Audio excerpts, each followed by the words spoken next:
All right, welcome back. Today we are jumping into something, well, pretty wild. It's a whole new framework for understanding everything: reality, consciousness, even those deep, dark fears we all have.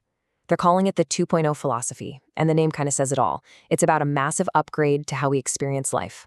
So, yeah, let's get right into it. But let's just kick things off with a question, one that really gets to the core of this whole thing. What if? What if your inner demons were secretly your greatest allies? I mean, think about that for a second. Everything you've been told to fight against, your anxiety, your shadow self, all that stuff. What if it wasn't an enemy at all? What if it was actually a powerful part of you, just waiting to be understood? And that question, that's pretty much the central idea of the 2.0 philosophy. It's this really cool modern worldview that kind of mashes together neuroscience, quantum physics, and even some ancient wisdom. The whole idea is that the reality we experience every day, it's like an operating system.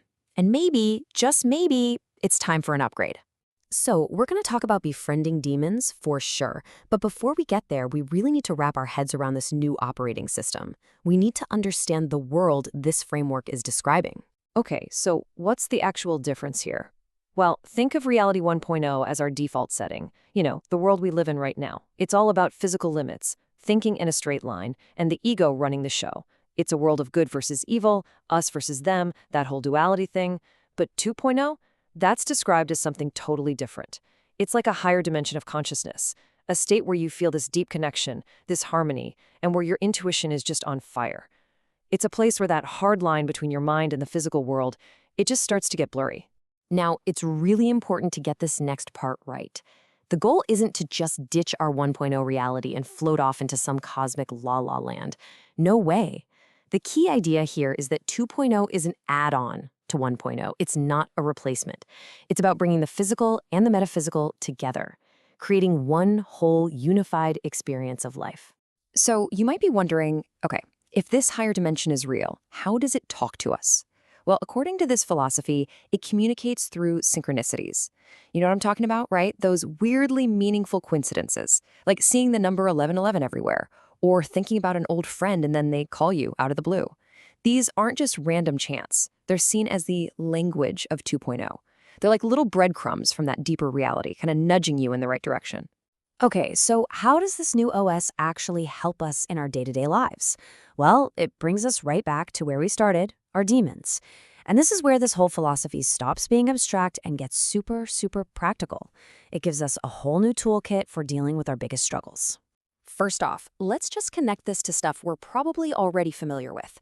I mean, psychology has been talking about demons in a metaphorical sense for ages. We see them as, unresolved trauma from our past. Or maybe it's what Carl Jung famously called the shadow self. All those parts of ourselves we don't like, so we push them down.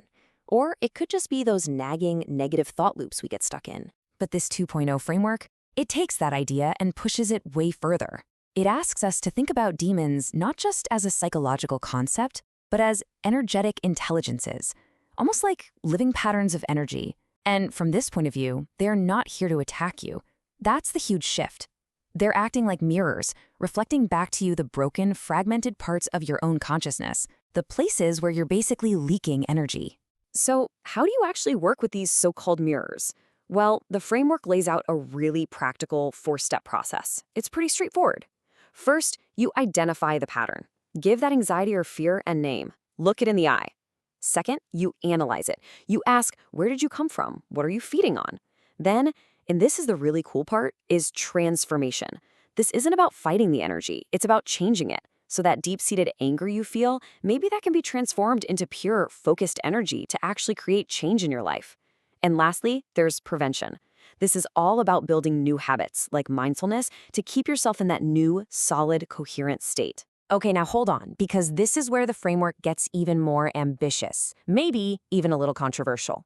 It doesn't just stop with our inner psychology.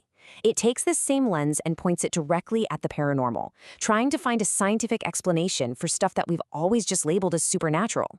And yeah, it really goes for it, using some pretty wild concepts from quantum physics to try and explain all this stuff.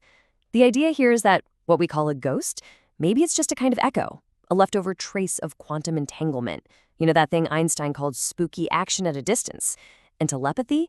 Maybe that's just entangled brainwaves. Seeing the future?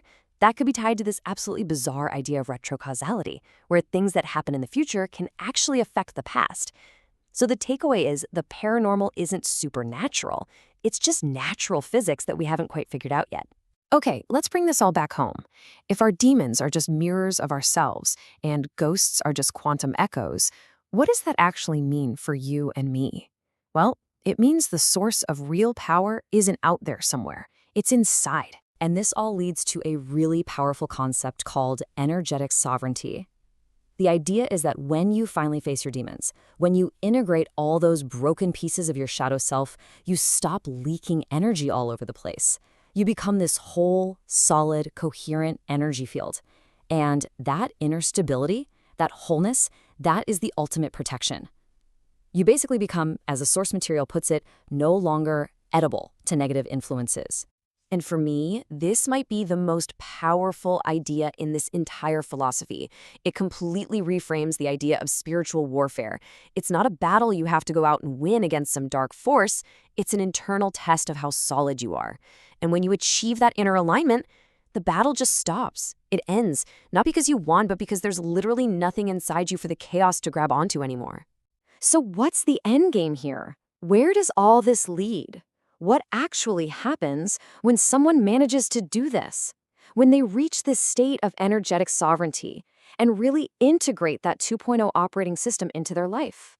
Well, they go from being a victim of chaos to becoming a force for order.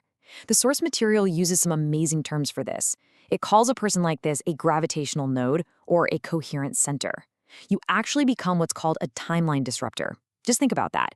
Your internal stability becomes so strong that you can literally absorb the chaos around you and transform it, breaking up dysfunctional patterns not by fighting them, but just by being there, by holding your center. And that leaves us with one last big question to chew on. Is this 2.0 philosophy? Is it a genuine roadmap for the next step in human evolution, a real way to bring together science, spirituality, and our own psychology? Or is it just a really beautiful, really complex new myth for our modern times, one that helps us make sense of the weirdness of quantum physics? I guess, in the end, there's only one way to really find out, and that's to see what happens when you try to upgrade your own reality.